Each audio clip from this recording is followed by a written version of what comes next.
Bonjour, devinez de quoi on parle aujourd'hui? De ski de fond, vous avez commencé à être habitué hein, là.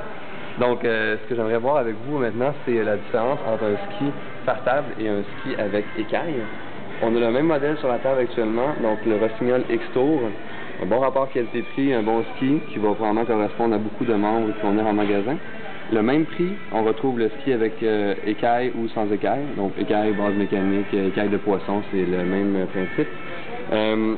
C'est quoi la vraie différence? Bien évidemment, le ski par table, on ne peut pas partir en ski de fond sans prendre la peine de mettre du phare sur notre ski. Donc, ce qui veut dire peau rouge, peau vert, peau blanc, peau bleue, peu importe, en fonction de la température, on doit mettre sous la zone d'adhérence, donc sous la fixation grosso modo, on doit absolument mettre une substance qui va venir coller à la neige pour nous donner de l'adhérence. Un ski à écaille, on n'a pas à faire cette procédure-là.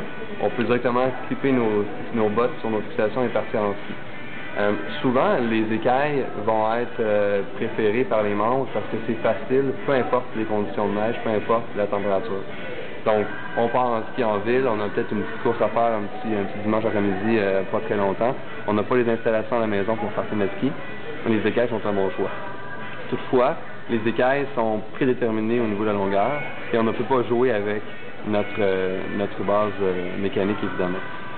Ça correspond très bien pour un usage récréatif. Il y a aussi des courses qui vous gagnent avec des bases mécaniques. Souvent, près de zéro, c'est difficile de farter. Donc, les gens vont préférer avoir des bases mécaniques quand c'est près de zéro puis le point de congélation est dur à aller chercher la bonne cible correspondante.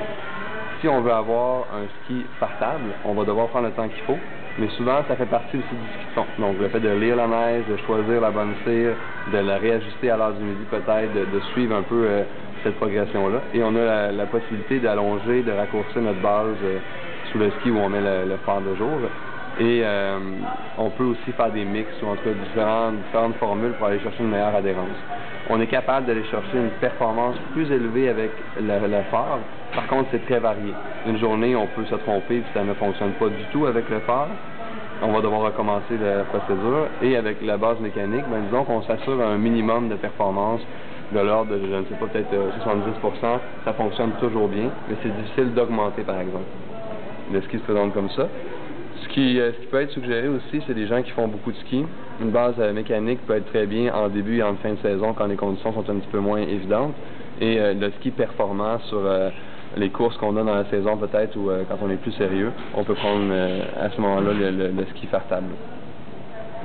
Et voilà, j'espère que ça vous éclaircit un peu.